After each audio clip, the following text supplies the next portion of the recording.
Good afternoon. Thank you for joining us.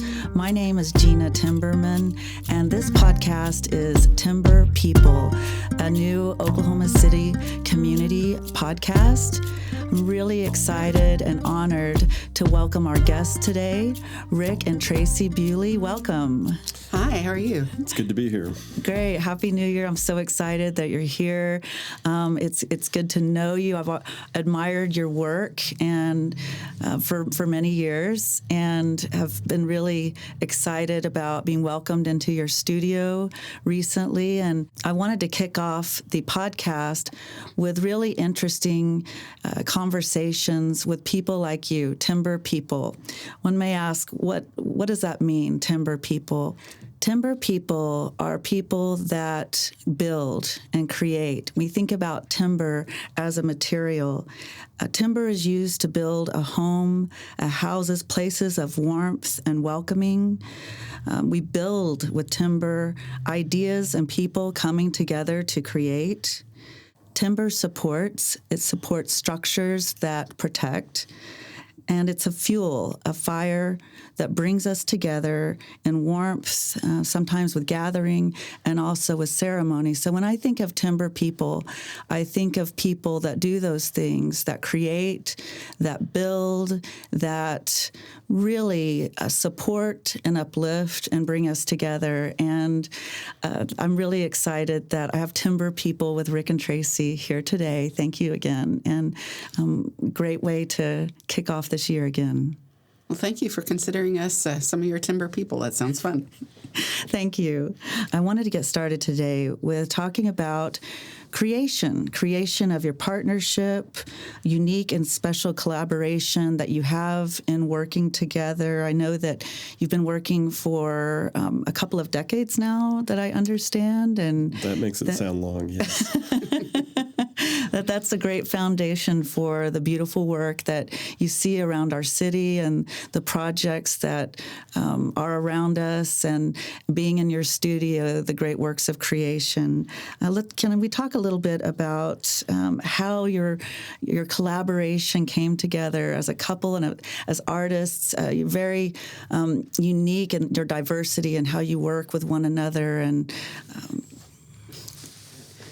So when we initially met, we both worked at the same business, and we decided that we wanted to start seeing each other and to learn some sort of art form that we could both learn together at the same time. At that time, we kind of approached art from a different direction. I was a fine artist. I have an art degree. I was used to painting, drawing, more traditional kind of forms like that. But he's always been a builder, so he's always made things with his hands. He's been a carpenter, worked with acrylics, worked with all kinds of materials. So we wanted to find something that kind of combined our skill sets so that we could learn something new together that we could kind of grow with together. We just happened to learn about through our jobs a particular process called glass fusing, or fused glass, that sounded very interesting to us. And we had met a gentleman who was visiting our place of business for teaching some techniques that were related to fused glass. So we talked with him a little bit and got very interested in it. Ended up going to stay with him for 3 days in his place in Minnesota. Coon Rapids, Minnesota. And kind of learned the basics of fused glass, and decided this is what we wanted to do, and came back and started playing. So yeah, my approach as a maker, it was, so it was three-dimensional. It was material that we could work with, and then also it wasn't by chance that we decided to pursue glass. It was what we were always drawn to when we would go to an arts festival or a gallery or something. Our favorite thing there would always be glass, and wasn't ever anything that we could actually afford for ourselves. But so at this point, we were able to learn how to make our own, and that's how we got started working with glass.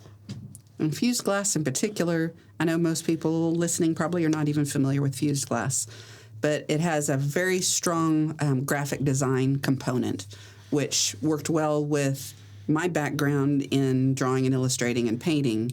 but it was also has a very physical element where you cut and break the pieces and put them together and melt them together in a kiln. And then you move on to make additional items out of them. Like we're much more mixed media at this point. So while we'll make glass elements, we'll add metal, wood, acrylic, whatever material we need to finish out that particular sculpture. So it's just been a very interesting process for us to combine our skills with. In the creation of your artwork, in looking back, what were some of the biggest challenges that you've had over the years in starting out your business and your process? Well, being a maker and having always, whatever I wanted to make, it was just a matter of learning the next new material and how to do it. And as you pointed out, 2 decades later, it didn't happen all at once. We started with one small kiln and a little space about the size of this room that was our entire studio. And then we added an additional kiln and then applied for a first art festival, the OCCC Southside Arts Festival. We applied for that. But at that point, we didn't even know what we were going to do with the glass that we were making. We were just making it, and it was starting to pile up. And my brother laid an application for the South Oklahoma City Arts Festival on our workspace one afternoon, and we came in and we, okay, yeah, we can do that.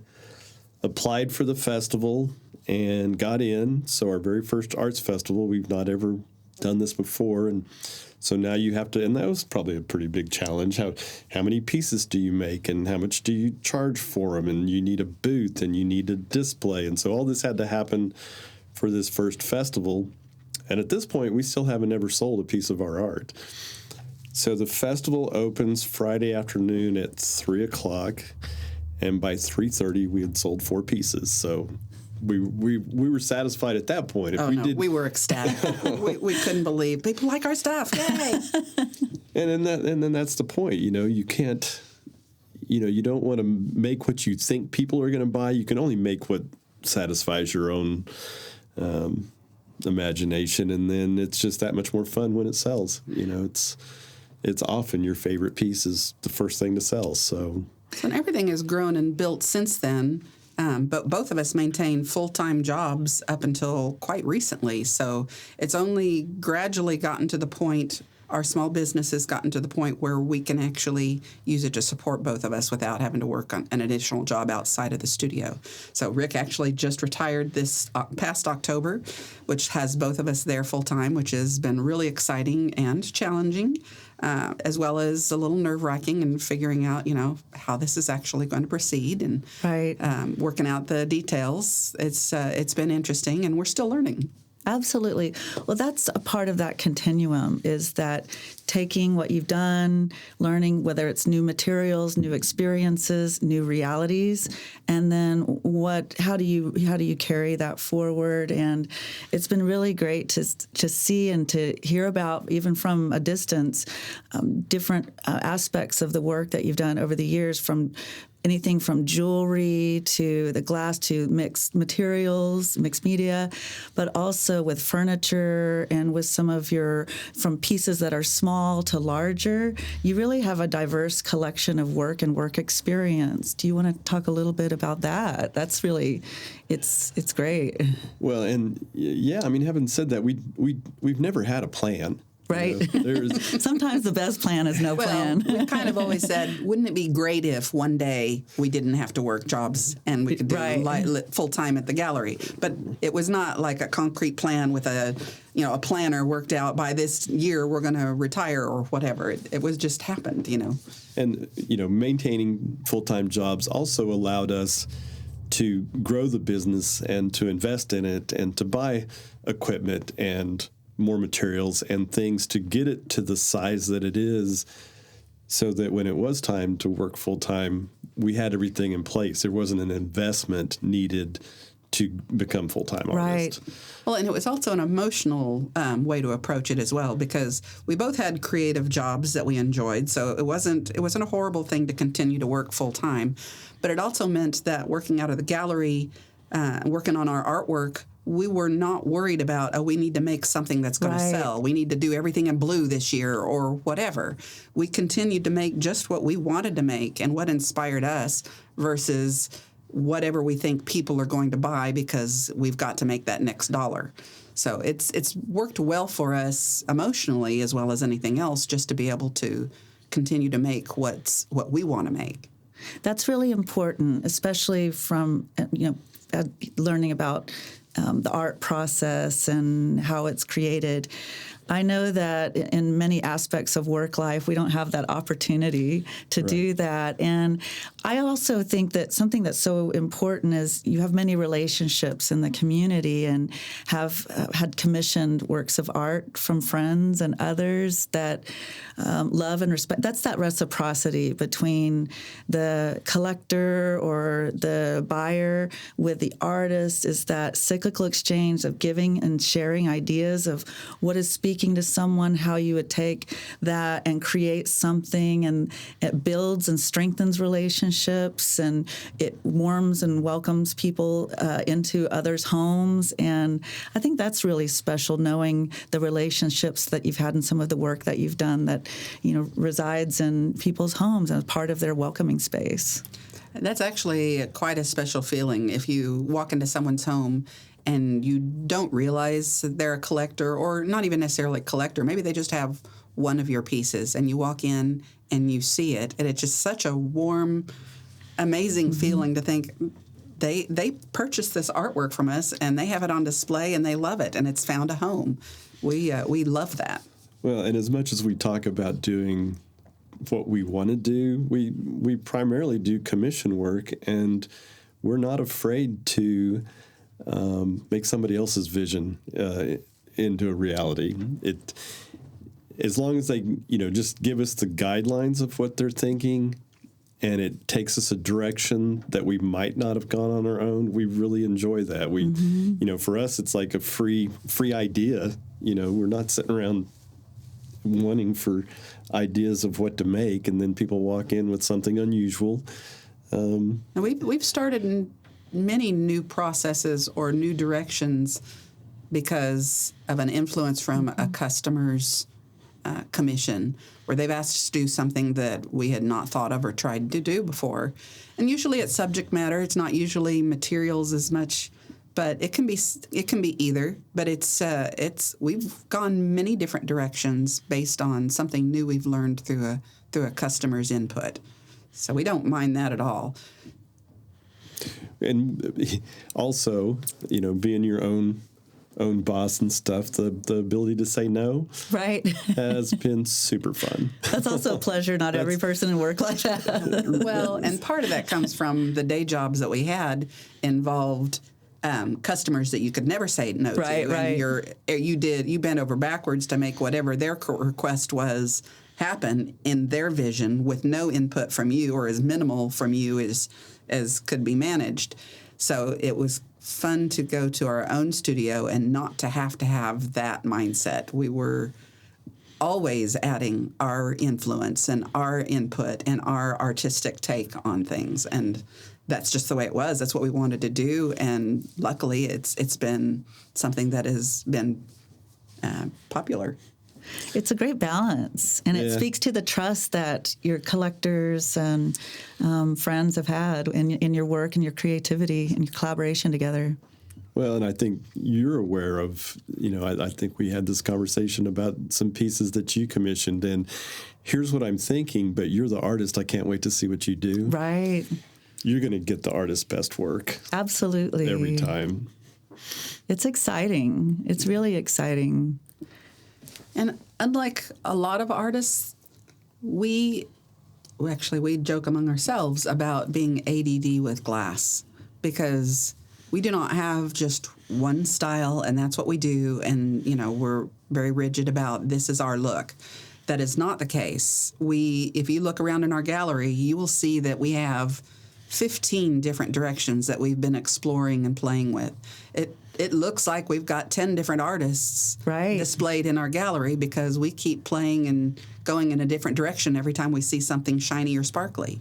So it's really fun for us to not be put in an in a box because we don't want to be there. We want to explore and do something different, and I don't care if it all looks the same. We don't want it to. We want to play with it and have fun. No, the other thing is we'll come up with something that you could sell 1,000 of these. Right. We don't want to make 1,000 of anything ever. Yeah, not widgets. Yeah, somebody can sell 1,000 of these. We are not. I appreciate that. I really appreciate that. I think many other people do too. Well, hopefully it means you'll understand that, the artwork you're buying from us is original, and it's not something that we've made, 50 others just like it. That's not going to be the case. Each one's going to be an original piece. Right. We have a customer right now that's bought 50 or 60 little 5-inch square dishes from us, and every one of them has been different. He buys them 20 and 30 at a time and hasn't asked us to make every one of them different. No, he loves that they're all different. Oh, that's great. But, it's one of those that it's just basically doodling. We'll sit down in the evening and get on either side of the table, and Tracey will take it this way and I'll take it that way, and then we'll look over each other's shoulder, and that'll give us inspiration to go another way. But yeah, it's right now he's received 50 or 60 one-off, one-of-a-kind pieces that people are buying. That has to be such a joy to take the idea, to illustrate it, whether it's one of your large pieces, your public art pieces, which we'll talk a little bit about some of that, or one of the small pieces that you're doodling about, and to see that concept, come to fruition in a tangible piece that people enjoy giving, receiving, displaying in their homes. It's really awesome.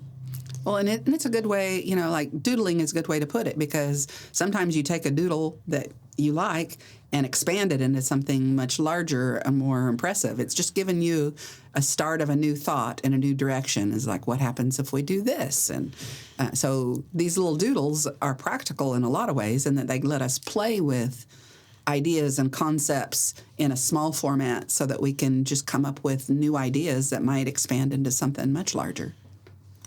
It's really great. We were talking about pieces that are displayed with honor in people's homes, and we have different areas of our community that are given identity with new artwork and with public art, and give placemaking in areas where we make our homes, like neighborhoods. Can you talk, and our community parks, and can you talk a little bit about some of the work that you've done that are placemaking and identity building in the neighborhoods in our community here, and really give a sense of color and creativity to where we live? One of the fun things I'd like to say first about public art is when you do small pieces or commissions, you make them, you may love them, but once they're in somebody's home, they're gone. Most pieces you never see again. And it's like giving away a child or, a small pet or something. It's like, this is something that you put some love and heart into. You may have been absolutely thrilled with how it came out, but once it's gone, it's gone. Public art is kind of the opposite of that. You get to drive by it every day if you want to. It's out there in the public. You get to visit it. You get to say hi whenever you want to. It's a really interesting feeling to drive around town and see some of our actual finished pieces that are there permanently on display, and it's a really great feeling. Typically, when we've done our public art pieces, they're not big money makers. We're honored, and here's our chance to show off, and this is going to be there for everybody to see, and we don't want to be embarrassed by what we've produced, and we probably, go overboard a little bit to make sure that we're producing the absolute best and coolest thing we can, regardless of the budget, and it's... And public art is also, it's a question of scale, too, that we don't normally get to play with. So most commissions that we do in people's homes, they can actually end up fairly large. We've done some interior commissions for individuals that were good size, but that's not the same as the scale of putting something outside in a park or that's going to be out with permanence like that. So it gives us a whole different feel of scale to build with that you don't normally have. And since it's a public art piece, there's usually very little input to what you're going to do. It's totally our creation. There might be a theme or something that we're following that won us the project in the first place because they were looking for, they want an outside sculpture and it's going to go in this park, and they may have a few directions in which they want to direct the artist to go. But generally, it's up to the artist to come up with whatever they want, and then you present it, and hopefully you win the project with that concept. And then now and again, 2 decades later, you start, as part of the public art process, you have your resume and a list of everything you've done, and you look up one day, and it's a pretty long page full of pieces. I had a coworker friend recently had somebody in from out of town, and they wanted to drive them around and show them our public art pieces, and it was a half-day trip for him to go check out all the pieces. That was one of my first. Well, that's fun. There's some pieces out there. I love when I'm in a public space or a museum and I see a work of art from a friend of mine. Absolutely. It's like having a visual handshake, with my friend. That's a fun way to put it. We were in a gallery in Canada, Whistler, 2 years ago, and saw a David Phelps sculpture in a gallery, and we absolutely understand that feeling. We know that guy. Right. Have you had other artists, or who are the inspirations of people's work in design, maybe architecture, other glass artists, other mixed media artists that continue to inspire or historically there's more like styles that influenced us rather than maybe specific architects or artists. Like we're very influenced by Art Deco themes, very industrial themes. We love working with industrial materials like raw steel or rusted steel, perforated metals. So it's more of a feel and a style that influences Frank us. Lloyd Wright, that kind of thing. He would be a specific architect for sure. Yeah. So Frank Lloyd Wright is a big influence. We don't go very organic most times. Everything's usually pretty crisp and clean and square lines, bright colors.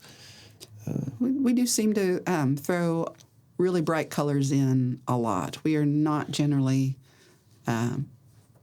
muted tone designers. We like really bright, contrasty colors. So you'll see that a lot. But I couldn't tell you honestly from this poem where that came from, what led to that. But it is something that we both have really kind of incorporated into our design work. I love the way you use color, light, and the contrast of materials. I think is really great. So it's definitely a theme for us. Steel next to glass, or wood with glass, and then the other thing that you're probably picking up on is we have the same sense of style. We both are, our aesthetic is the same from one to the other of us, which has to have been way easier than most collaborations or artist couples to be that aesthetically aligned. Yeah, it's part of the energy that brought you together in the beginning. Probably so. I think it is part of what brought it together. I think it's also been. I mean, we've worked at maintaining it through the years too. We really want to collaborate together, and that requires that we have a similar outlook on design and what we like and the patterns, and we want some contrast with each other because we bounce ideas off of each other all the time. That's how any of our big projects happen, is we'll sit down with a glass of wine and start talking about it and kind of build it from a basic idea to whatever it needs to be fleshed out to. So it's got to have some similarities, but we also bring unique elements into it as well. Absolutely. We were talking about public art, and you mentioned the style of design that has inspired you with Art Deco. I know the community is really excited about what will become a new beautiful experience at our Civic Center Music Hall. Would you like to say anything about that? That's really exciting. Well, it's definitely the project of a lifetime. It's what we've worked for all our lives, basically, is an opportunity like this to create something as monumental and beautiful and enduring as these two. The project in the Civic Center is two massive light sculptures or chandeliers, if you will, and we are part of our pitch when we were after this project, and the reason we got it was because we were passionate about it. We grew up going to the Civic Center. The Civic Center is our Art Deco style. It's lighting is our thing. Our grandkids will end up going to the Civic Center. Everybody we know goes to the Civic Center. So there was just no way we were not going to let this project go to anybody else besides us. Tracey, I remember you talking about when you received that phone call. Yeah, I think the echoes of my screams are still reverberating through the city because I could not believe that we'd actually won it, and we were so excited.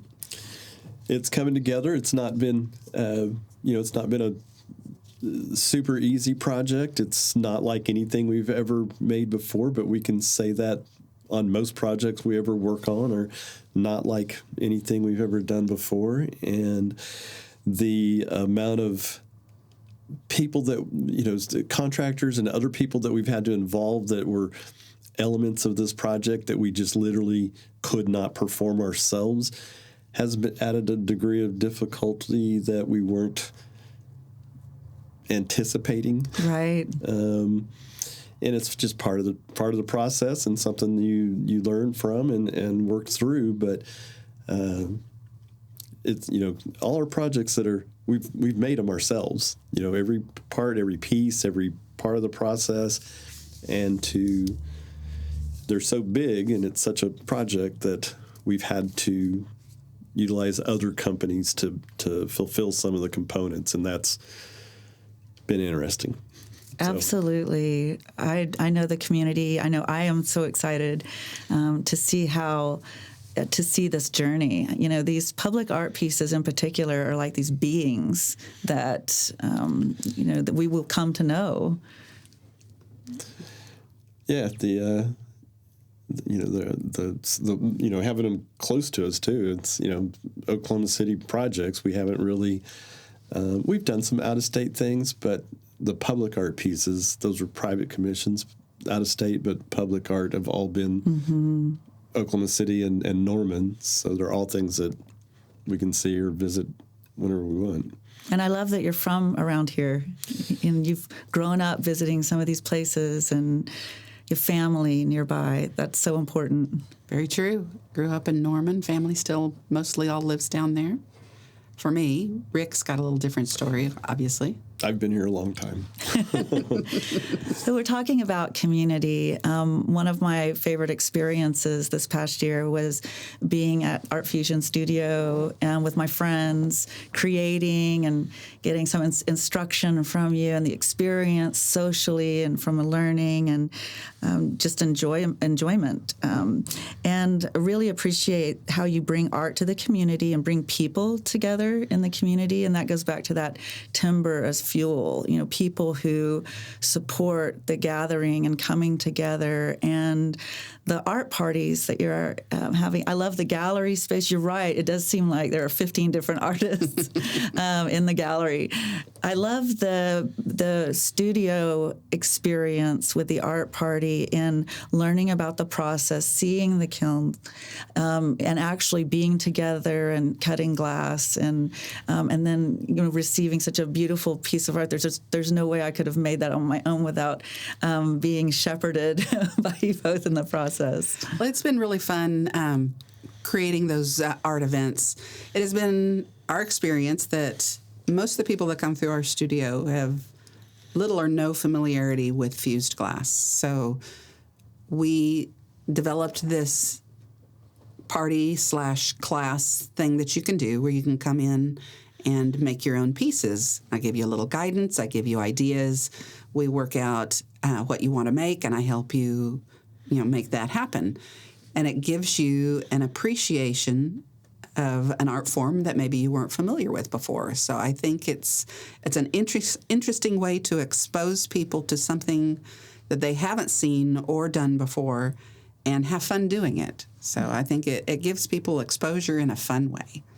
And it was another one of those, we had no plan. It wasn't like we were sitting around and, hey, we could get people in and we could show them how to do this and make a little money. It was, the facility gets rented out just for parties in general, not necessarily a fused glass party or a glass blowing party, but like just, as an event space. Right. So people just come hang out there. They'll have a company party there or something. And this one particular party that somebody else put together was, hey, could you guys do something interactive with my employees while they're here? They're going to go, blow glass in the back. And so and so that's how the whole thing started, was somebody else asking us to do it. And had it not been for how much fun we saw people have doing it, it was like, that was really fun, and again, it's not a big money maker for us, but it's very fulfilling most of the time, and to see people having fun and the look on their faces when they pick up their finished pieces. Whenever they come to pick them up, we could just hand them their pieces and let them go, but no, we make them open some of them so we can see the joy on their face. That's really great. Yeah, it's fun. It's a lot of fun. Well, you have a piece, Learn, Grow, Reflect, that is at Wilson Elementary School. Mm-hmm. And I thought, looking back on this past year and your history together and the way in which you've grown to what you're doing today and where you are today, if you have, and it's a timely, symbolic time now as we've entered into a new year, of do you have words of reflection, thoughts that express that continuum of bringing your past working together into this new year and into the future? Well, that's a complex question. We are always grateful and happy with where we are at with our lives. We have everything that we could have asked for 20 years ago that we didn't even know to ask for at the time. The space that we have, having each other, doing what we love to do, we try to express to each other all the time how happy we are with where we are at right this moment. Not saying, things are going to be great some point in the future. We love where we're at right now. We love our home. We love the gallery that we've put together. We love our space. We love each other. I think we couldn't be happier with how our lives have gone. Yeah, we're just keeping it going at this point. There is no someday. That's not part of our conversation. It's about now and today and how good it is. Now we're going to continue to grow. Right. We don't sit still very well. Yeah. So satisfied doesn't mean stagnant. Satisfied means this is fun. Let's do more of this. Let's keep it going. Well, I'm grateful for you for that philosophy, because it's been wonderful to see the ways in which you've grown, expressed yourselves through your artwork, and bring us all together. It's beautifully said. And your website is artfusionstudio.com. And I want to thank you, my friends, Rick and Tracey Bewley, for being with me today and for sharing and connecting our community and for being timber people as you are. Thank you. Thank you, Gena. Thank you for having us. Thank you.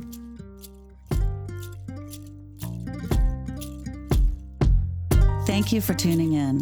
Timber People was brought to you by the Possibilities Podcast platform.